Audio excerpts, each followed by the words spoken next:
कोई कसर नहीं छोड़ रखा है कि पार्टी के से अलग जाकर या पार्टी को पब्लिकली एम्बेरस करने जैसी स्थिति वो ना क्रिएट करें। ये कोशिश उन्होंने बार बार की है, सार्वजनिक प्लेटफॉर्म के मार्फत से की है। लेकिन अब जैसा कि पहले मैंने कहा था कि प्रधानमंत्री नरेंद्र मोदी उस मसले को लेकर क्या सोचते हैं, कभी क्योंकि कभी हमें दिखा नहीं कि वरुण गांधी के किसी स्टैंड को लेकर पार्टी के भीतर कोई बहुत रिएक्शन हो या बहुत तवज्जो दी जा रही हो। तो उस हिसाब से हैंडल तो किया गया है। अब देखना होगा कि आगे क्या उनको इसी रूप में बरकरार करके फिर एक मौका दिया जा रहा है या फिर उनको बाहर का रास्ता दिखा दिया जा रहा है। रायबरेली सीट की बात करें तो उसको लेकर पार्टी के जो नेता हैं वो संकेत दे रहे हैं कि मनोज पांडे, जो कि अभी भी राज्यसभा चुनाव में उन्होंने क्रॉस वोटिंग की थी, मनोज पांडे को बीजेपी उम्मीदवार बना सकती है। अमेठी सीट पे तो ऑब्वियस बात है कि स्मृति ईरानी चुनावी अखाड़े में होंगी। स्मृति ईरानी बार बार राहुल गांधी को एक तरह से चैलेंज कर रही है कि वो आए। राहुल गांधी की तरफ से तो अभी ऐसा कोई भी इंडिकेशन नहीं है कि वो अमेठी जाना चाहेंगे। देवेंद्र, दिल्ली के जो नाम आपने मेरे साथ शेयर किए वो मैं दर्शकों के साथ एक बारी जानकारी शेयर कर लेता हूं, फिर दिल्ली पर बात करेंगे। दिल्ली में देवेंद्र पाराशर का कहना है कि बीजेपी बड़ा फेरबदल करने जा रही है।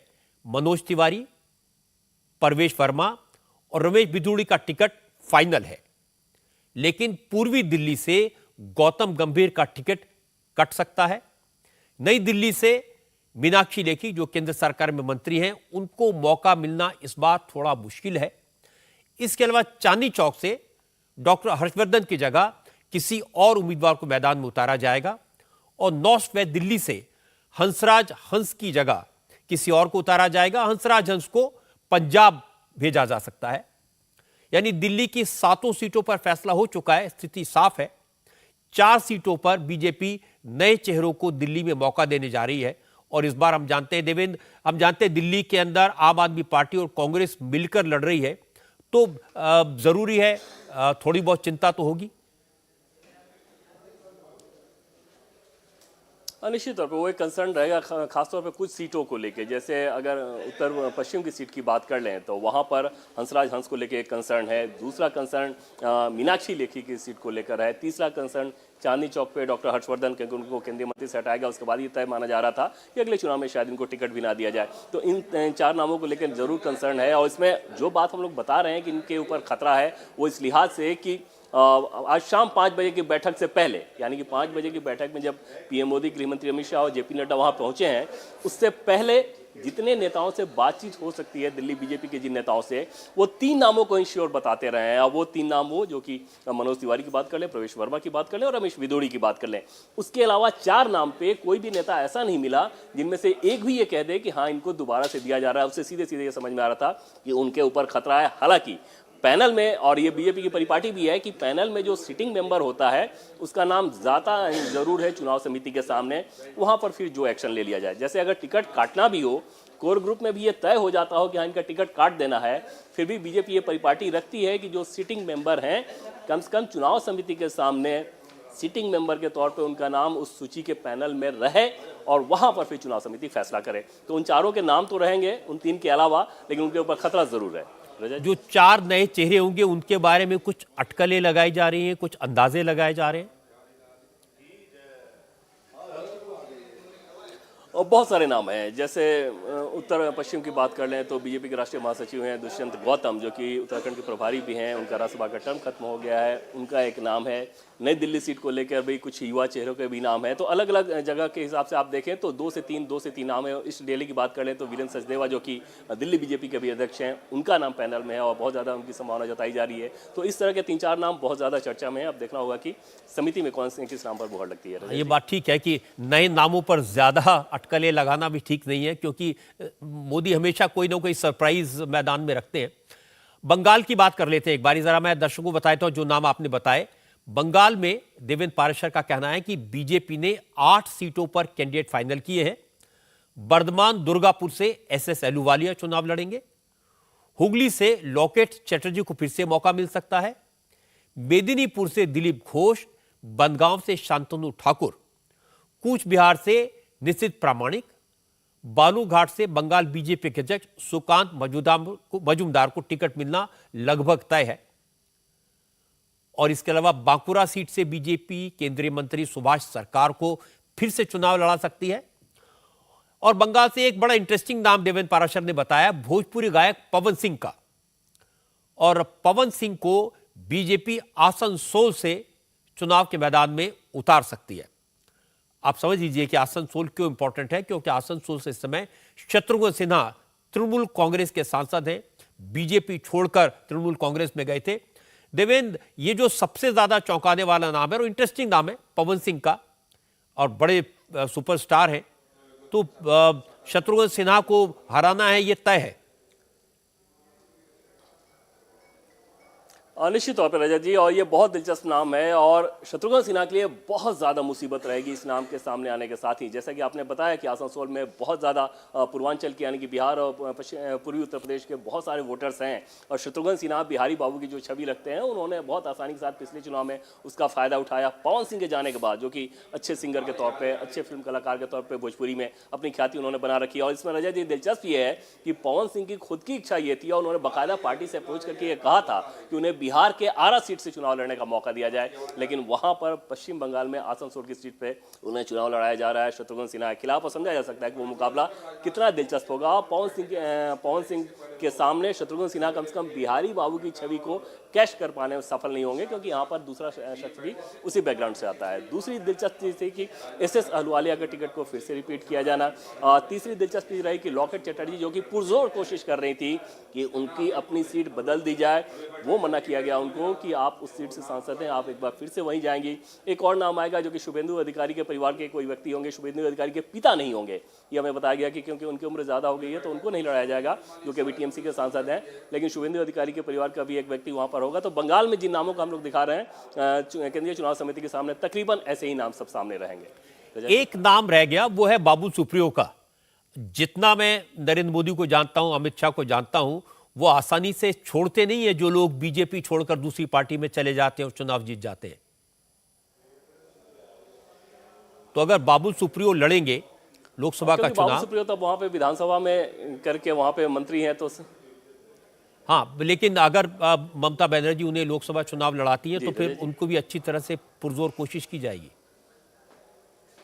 जी हाँ, जी हाँ, बिल्कुल रजत जी, अगर वो खतरा ममता बनर्जी उठाते हैं तो उनको घेरने की पूरी कोशिश की जाएगी बाबुल सुप्रियो को लेकर। हालांकि बीजेपी ने अभी तक अपने पत्ते उस सीट को लेकर खोले नहीं है कि अगर ममता बनर्जी लेकर आती हैं तब हमारी रणनीति क्या रहेगी, लेकिन इसमें कोई दो राय नहीं कि वो नज़र में है। और पश्चिम बंगाल के चुनाव को लेकर बीजेपी बहुत ज़्यादा मुतमईन दिख रही है। कल प्रधानमंत्री नरेंद्र मोदी वहाँ पर जाने वाले भी हैं, तो बीजेपी को एकदम से भरोसा है कि पिछली बार की टैली से ज़्यादा सीटें होंगी। बीच में एक और चर्चा आई थी कि बैरकपुर के सांसद अर्जुन सिंह, जो कि बीजेपी छोड़ के टीएमसी जा चुके हैं, दोबारा आ सकते हैं। हमारे सोर्सेज ने यह बताया कि ऐसा नहीं है, अर्जुन सिंह बीजेपी से नहीं लड़ेंगे। अच्छा, रजत, अब हरियाणा की बात कर लेते हैं। हरियाणा में जो आपने नाम बताए हैं, जो नाम लगभग तय है, और मैं बार बार लगभग हो सकते हैं इन शब्दों का इस्तेमाल कर रहा हूं क्योंकि ये कोई फाइनल लिस्ट नहीं है, ये देवेंद्र पाराशर की जानकारी है।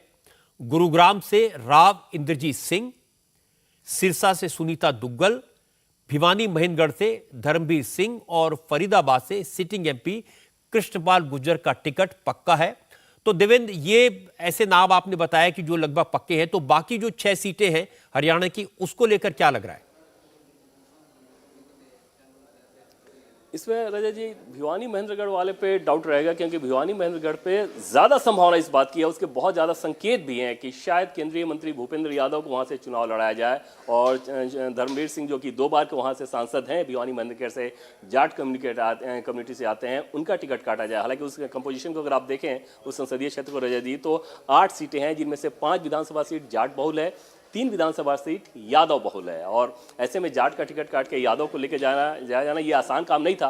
भूपेंद्र यादव ने जब सीटों का चयन किया था तो 3 सीटों पे उन्होंने अपना सर्वे कराया था। ये इस लिहाज से कि जब प्रधानमंत्री नरेंद्र मोदी ने एक बैठक में ये कहा था कि राज्यसभा के सांसदों को भी लोकसभा चुनाव लड़ाया जाए, तो उसके बाद बीजेपी के राष्ट्रीय अध्यक्ष ने इन राज्यसभा सांसदों से, चाहे वो केंद्रीय मंत्री हों या सिर्फ राज्यसभा के सांसद हों, उनके पसंद की 3-3 चॉइस की सीटें मांगी थी। और उसी संदर्भ में हमें सोर्सेज से ये जानकारी मिली कि भिवानी महेंद्रगढ़, अलवर और गुरुग्राम, इन 3 जगहों पर भूपेंद्र यादव ने अपने लिए सर्वे कराया था, एक फीडबैक लिया था कि अगर उन्हें चुनाव वहां पे लड़ाया जाए तो कैसी स्थिति रहेगी। और अब जो जानकारी सामने आ रही है, बहुत ज़्यादा संभावना इस बात की रहेगी कि भिवानी महेंद्रगढ़ से उन्हें चुनाव लड़ाया जाए। क्योंकि वहाँ पे हरियाणा में प्रदेश चुनाव प्रबंधन समिति में ऑलरेडी आ भी चुके हैं, तो समझा जा सकता है कि अब वो राजस्थान नहीं जाएंगे, हरियाणा से ही लड़ेंगे और ये सीट उनके लिए सेफ रहेगी। और प्रधानमंत्री नरेंद्र मोदी के लहर में ये कोई बहुत बड़ा फैक्टर नहीं रहेगा कि अगर आप एक जाट को काट के वहाँ पे दूसरे यादव कैंडिडेट को उतारते हैं तो वहाँ पे कोई समस्या नहीं आने जा रही है। और उस लिहाज से पार्टी मान, आप बिल्कुल ठीक कह रहे हैं। पहली बात तो है कि भूपेंद्र यादव, सुनीता दुग्गल की बात कर रहे हैं, राव इंद्रजीत सिंह। हाँ बताइए, आप पहले बात पूरी करिए। भूपेंद्र यादव के बारे में ये कह रहा था कि भूपेंद्र यादव इस सरकार का एक इंपॉर्टेंट हिस्सा है, तो वो एक सेफ सीट पर लड़े, ये कोशिश रहेगी। लेकिन आपने जो दूसरी बात की वो ज्यादा बड़ी है, वोट तो नरेंद्र मोदी के नाम पर पड़ेगा। कैंडिडेट कौन है बीजेपी का, किस सीट से, इसका बहुत ज्यादा असर नहीं होगा।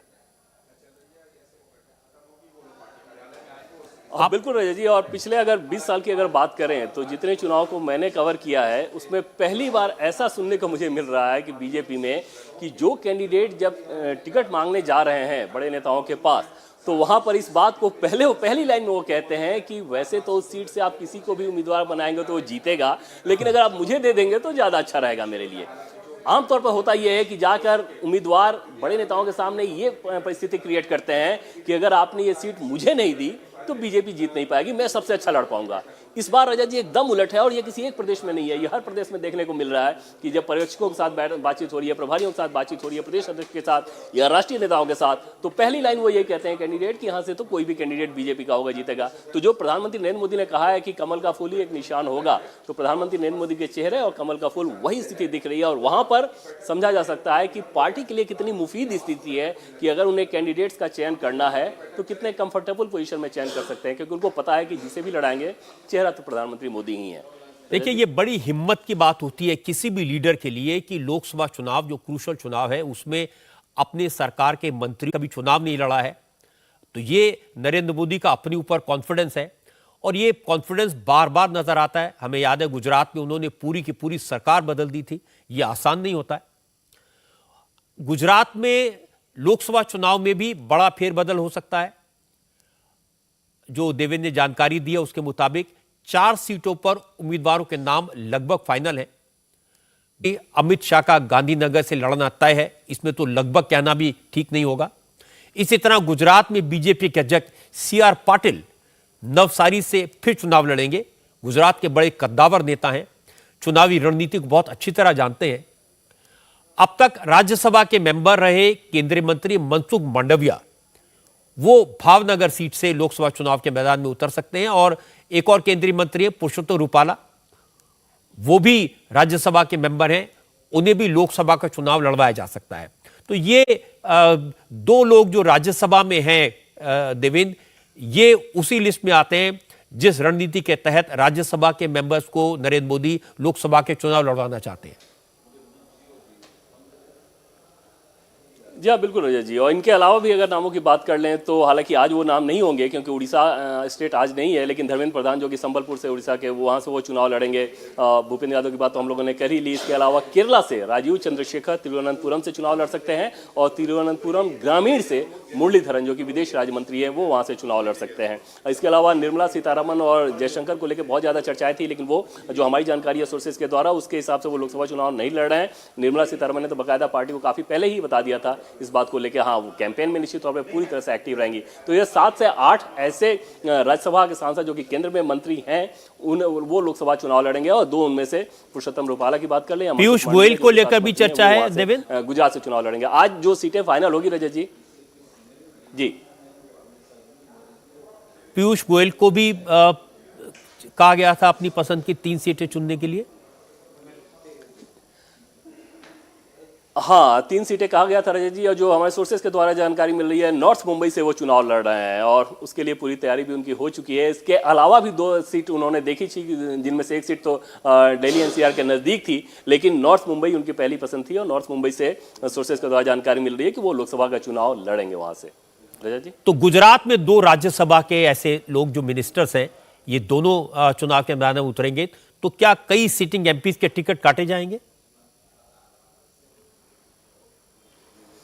कुछ के जरूर वहां से काटे जा रहे हैं, क्योंकि बाकी बहुत ज़्यादा नोन नेम नहीं थे, तो उन सब की हम लोग चर्चा नहीं कर रहे हैं। लेकिन आज की लिस्ट की अगर बात कर लें रजय जी, तो आज उसमें गुजरात, उत्तर प्रदेश, इसके अलावा मध्य प्रदेश, राजस्थान, त्रिपुरा, अंडमान, गोवा, दिल्ली, हरियाणा और झारखंड, ये सारे राज्य हैं, इसके अलावा उत्तराखंड, ये सारे वो राज्य हैं जो कि आज की केंद्रीय चुनाव समिति की बैठक में आज का एजेंडा है। जैसे शाम 5 बजे से जो बैठक पीएम के यहाँ चल रही है या चुनाव समिति के सामने जो नाम आएंगे वो इन सभी राज्यों के कैंडिडेट्स पर ही चर्चा होगी।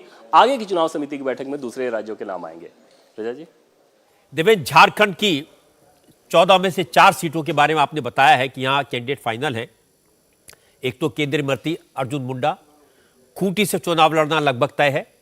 गोड्डा से निशिकांत दुबे, इनका चुनाव लड़ना ऑलमोस्ट तय है। चतरा से सुनील कुमार और कोडरमा से अन्नपूर्णा देवी, ये 4 सीटें हैं जिनके बारे में देवेंद्र पाराशर ने जानकारी दी है, लगभग तय है। तो झारखंड को लेकर के और क्या आप बता सकते हैं हम लोग देवेंद्र? जी हाँ, बिल्कुल रजय जी, जैसे ये चारों नाम एकदम से तय इस लिहाज से हैं कि जो अलग अलग माध्यम था स्क्रूटनी करने का, उन माध्यम में भी यही सब नाम सामने आया है। इस लिहाज से समझा जा सकता है कि कोई सेकंड चॉइस, कोई थर्ड चॉइस नहीं रहा और वहाँ पर पार्टी ने बहुत आसानी के साथ उन फैसलों को कर लिया है। झारखंड में 2 या 3 नए चेहरे को उतारने की प्लानिंग चल रही है और उसको लेके बहुत ज़्यादा सलाह मशवरा किया जा रहा है। जो प्रदेश अध्यक्ष हैं बाबूलाल मरांडी, उनके साथ बातचीत हुई है बीजेपी के टॉप लीडरशिप की और उस लिहाज से कुछ नए 2 या 3 नए चेहरों को उतारा जा रहा है। झारखंड में पार्टी की ये कोशिश है कि लोकसभा के वैसे सांसदों को उतारा जाए जिनका इंपैक्ट अगले विधानसभा चुनाव पर भी रहे और उस लिहाज से वहां पर उन नामों को तय किया जाएगा। और एक दूसरी चीज रजत जी कि जैसे आज के जो विषय हैं या पिछले 2 दिन जो बैठक चली थी, कल भी दिन भर की बैठक चली थी, 26 को भी जो बैठक चली थी, इनमें वो राज्य नहीं है जहां पार्टी को गठबंधन करना है। जैसे पंजाब में हालांकि अभी गठबंधन नहीं है लेकिन अकाली दल के साथ एक संभावना है, उन नामों को आज नहीं रखा गया है। बिहार, महाराष्ट्र, इन सारे राज्यों को अभी नहीं लिया गया है, वहां पहले सहयोगी दल से बातचीत हो जाएगी और उसके बाद उसको किया जाएगा। उत्तर प्रदेश में जरूर गठबंधन है लेकिन वहां पर ऑलरेडी क्योंकि फाइनलाइज है लगभग एक तरह से कि चाहे जयंत चौधरी को 2 सीट देना है, ओम प्रकाश राजभर की पार्टी को 1 सीट देना है, तो बहुत ज़्यादा संभावना है कि उनको घोसी की सीट दी जा रही है। तो इन सारे क्योंकि छोटे छोटे सहयोगी दल थे तो वहाँ कोई बड़ा मसला नहीं था। जहाँ बड़े सहयोगी दल हैं बिहार, महाराष्ट्र, इनको अभी रोक कर रखा गया है, इनकी बैठक आगे होगी। रजा जी, तो देवेंद्र, एक बड़ी खबर जो आपने बताई है, एक बार फिर से दर्शकों को बताने वाली बात है। पीयूष गोयल नॉर्थ मुंबई से लोकसभा का चुनाव लड़ सकते हैं। पीयूष गोयल ने अपनी सीट का चुनाव किया है, 3 सीटों पर उन्होंने सर्वे किया था। इसी तरह से भूपेंद्र यादव महेंद्रगढ़ की सीट से चुनाव लड़ सकते हैं, उन्होंने भी सर्वे के आधार पर इस सीट से लड़ने का फैसला किया है और इस पर अगर चुनाव समिति की मोहर लगी तो ये दोनों केंद्रीय मंत्री इस बार लोकसभा के मैदान में नजर आएंगे। अब बात करते हैं उत्तराखंड की। ऐसा राज्य है जो आजकल सबसे ज्यादा चर्चा में है। 5 में से 3 सीटों पर बीजेपी ने अपने उम्मीदवार लगभग तय कर लिए हैं। अल्मोड़ा से अजय टम्टा फिर से चुनाव लड़ सकते हैं। नैनीताल ऊधम सिंह नगर से केंद्रीय मंत्री अजय भट्ट का टिकट पक्का माना जा रहा है और टिहरी गढ़वाल से माला राज्यलक्ष्मी शाह का टिकट भी लगभग तय है। तो एक बार फिर से देवेंद्र के पास चलते हैं। देवेंद्र, उत्तराखंड की सीटों में कोई पेच है?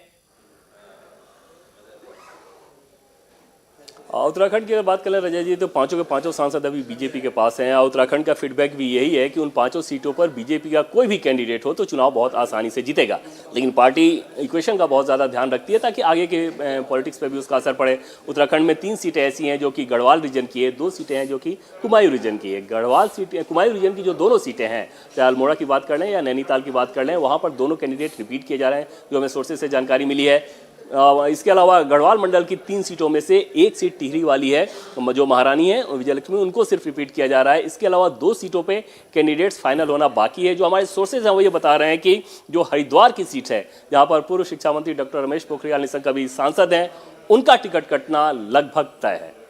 रजा जी, तो हरिद्वार से नया कैंडिडेट होगा, ये आपकी जानकारी है, अब इंतजार करेंगे। राजस्थान की बात करते हैं। देवेंद्र ने बताया कि राजस्थान की 25 में से 7 सीटों पर बीजेपी के उम्मीदवारों के नाम लगभग तय हैं। जोधपुर से केंद्रीय मंत्री गजेंद्र सिंह शेखावत का नाम पक्का है। बीकानेर से अर्जुन राम मेघवाल का नाम पक्का है। बाड़मेर से कैलाश चौधरी चुनाव लड़ सकते हैं। कोटा से लोकसभा स्पीकर ओम बिरला का नाम तय है। चित्तौड़गढ़ से सीपी जोशी का टिकट पक्का है। इसी तरह चुरू से राहुल कासवान और झालावाड़ 12 से वसुंधरा राजे के बेटे दुष्यंत सिंह को भी टिकट मिलना लगभग तय माना जा रहा है। देवेंद्र, राजस्थान के बारे में और क्या बता सकते हैं हम दर्शकों को? इसके अलावा कुछ सीटें ऐसी हैं जहां पर उसमें टिकट काटे जा रहे हैं, जैसे अजमेर की बात कर लें या जयपुर की बात कर लें। ऐसे कई सारी ऐसी सीटें हैं जहां पर कुछ सरप्राइज दिखेगा आपको, कुछ नए नए नामों को लेकर लाने की तैयारी है। उसमें जो पैनल आया था रजत जी आज शाम 5 बजे की बैठक से पहले, उस पैनल में अधिकांश सीटें ऐसी थी, लगभग 10 के आसपास ऐसी सीटें थी जिस पर 2 या 3 नाम थे। और पिछली बार क्योंकि जो लोग विधायक बन गए उन सीटों को तो छोड़ ही दीजिए, उसके अलावा 4 से 5 नए चेहरों को राजस्थान में भी उतारा जा रहा है। उन चेहरों में से मुहर किस नाम पर लगेगी उसके लिए बैठक का इंतजार रहेगा, लेकिन लगभग 10 सीट ऐसी होंगी जिस पर बीजेपी इस बार कैंडिडेट्स बदल रही है राजस्थान में। रजत जी, मध्य प्रदेश की बात करते हैं। मध्य प्रदेश में बीजेपी ने एक सीट पर कैंडिडेट फाइनल कर लिया है। प्रदेश अध्यक्ष विष्णुदत्त शर्मा खजुराहो से चुनाव लड़ेंगे।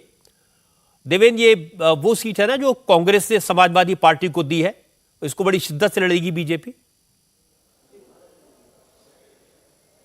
जी हाँ, क्योंकि प्रदेश अध्यक्ष है वहाँ पे तो समझा जा सकता है कि वो तो चीज़ बहुत आसानी के साथ उनके पास झोली में आ रही थी। और क्योंकि पिछले विधानसभा चुनाव में उनके प्रदेश अध्यक्ष रहते हुए इतनी शानदार सफलता हासिल हुई, विद्यार्थी परिषद के बैकग्राउंड के हैं, तो बहुत आसानी के साथ पार्टी का शीर्ष नेतृत्व का भरोसा उनके ऊपर कायम रहा। मध्य प्रदेश में जो 2 दिलचस्प चीज़ें हैं जिस पर नज़र टिकी रहेंगी कि क्या ज्योतिरादित्य सिंधिया चुनाव लड़ते हैं, क्योंकि जिस सीट से वो चुनाव लड़ना चाहते हैं केपी यादव बीजेपी के मौजूदा सांसद हैं। सोर्सेज के द्वारा हमें जानकारी मिलती है कि ज्योतिरादित्य सिंधिया से उनकी एकदम नहीं बनती है। पहले क्योंकि ज्योतिरादित्य सिंधिया कांग्रेस में थे, वो यादव बीजेपी में, और एकदम 36 का रिश्ता था। सिंधिया